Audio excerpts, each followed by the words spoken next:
Friends, ఈరోజు practical universal motor. ఇది universal motor panel board. ఇది ఏసీ సప్లై ఇచ్చేటప్పుడు ఇక్కడ మనకి వోల్టేజ్ కరెంట్ చూపిస్తుంది. ఇది డీసీ సప్లై.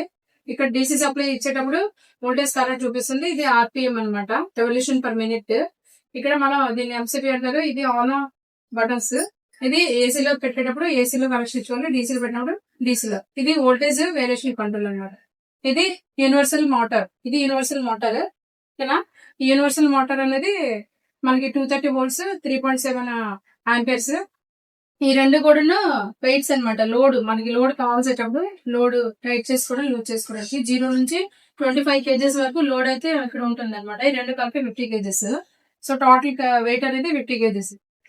ఇది పేస్ ఇస్తాం. ఇది న్యూట్రల్. ఇక్కడ ఏసీలో వచ్చేటప్పుడు ఈ రెండు వైర్లు ఇక్కడ ఇచ్చేసుకోవాలన్నమాట. డీసీలో వచ్చినప్పుడు ఈ రెండు ఇస్తారు. ఇది R/B, రెడ్ బ్లాక్ గ్రీన్ ఇచ్చుకోవాలి. ఇవి రాంగ్ ఇచ్చినా సరే నీకు ఇక్కడ కనెక్షన్ రాదు. అదే రాంగ్ అటువైపు ఇటువైపు ఇచ్చారనుకోండి చూపించదు మళ్ళీ. So red black green. ఇక్కడ ఆర్పిఎం అంటే రెవల్యూషన్ పర్ మినిట్. నిమిషానికి ఎంత స్పీడ్ తిరుగుతుందో, రొటేషన్ అవుతుందో చూపిస్తుంది అనమాట. ఓకేనా? ఇది టోటల్ అర్థమైందా? యూనివర్సల్ మోటార్ ఏసీలోనే యూజ్ చేయొచ్చు, డీసీలోనే కూడా యూజ్ చేయొచ్చు అనమాట. గ్రైడ్ ఇప్పుడు స్విచ్ ఆన్ చేయమది. స్విచ్ ఆన్ చేసే కదా. ఇప్పుడు మనం ఎంసీబీ ఆన్ చేస్తాం. నెక్స్ట్ ఏసీలో పెట్టుకున్నాం. ఓకేనా? బటన్ ఆన్ చేస్తాం. ఓకే, ఇప్పుడు చూడు, నేను వోల్టేజ్ అనేది వేరే చేస్తున్నాను. ఓకేనా?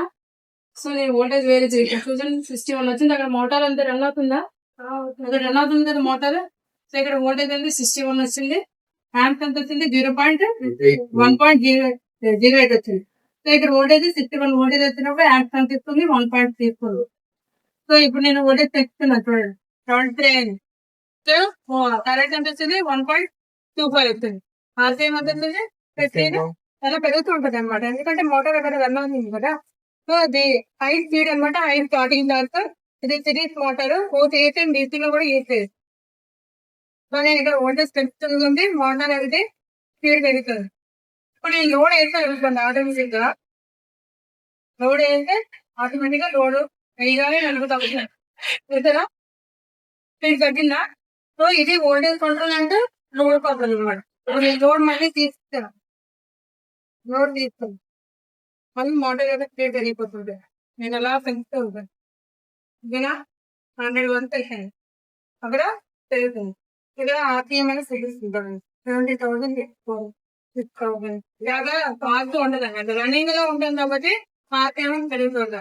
అలాగే వోల్టేజ్ తొందరగా చేపిస్తే మోటార్ అంటే బేసిక్ ఆయిల్. సో ఇది వోల్టేజ్ కంట్రోల్ మీద మోటార్ యొక్క స్పీడ్ అనేది డిపెండ్ అయి ఉంటుంది. ఓకే, ఇప్పుడు చూడండి, డీసీ కరెంట్ ఉంది కదా. సో డీసీలో మనం ఇక్కడ సప్లై పెట్టుకుంటున్నాం.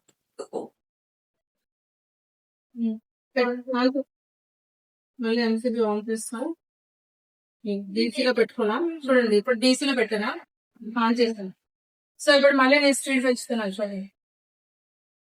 చూడండి ఇందాక 48 ఇచ్చే వరకు రాలేదు. డీసీలో 20 ఇచ్చేమో లేదో అక్కడ మోటార్ అనేది రన్ అవుతుంది. సో ఇది చూడండి,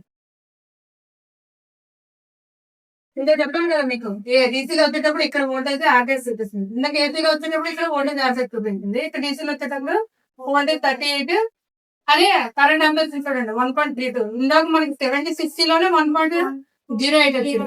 ఇక్కడ ఓన్లీ 38 కి వచ్చింది. ఎందుకంటే డైరెక్ట్ కరెంట్ స్పీడ్ మాత్రం ఎక్కువగా ఉంటుంది అన్నమాట. ఓకే, సో ఇక్కడ చూడండి, ఇక్కడ బ్రషెస్ ఉన్నాయి చూస్తారా? నువ్వు దగ్గరికి రామ్మా. మోటార్ అనేది ఇక్కడ తిరుగుతుంది కదా స్పీడ్. ఇక్కడ బ్రషెస్ ఉన్నాయి చూడు. ఇక్కడ స్పార్కింగ్ వస్తుంది, కార్బన్ బ్రషెస్ ఉన్నాయి ఇక్కడ. ఇటువైపు 2 కార్బన్ బ్రషెస్ ఉంటాయి. లోపల రొటేట్ అవుతుందా, దీని అంతా కూడా రోటర్ అంటారు అనమాట.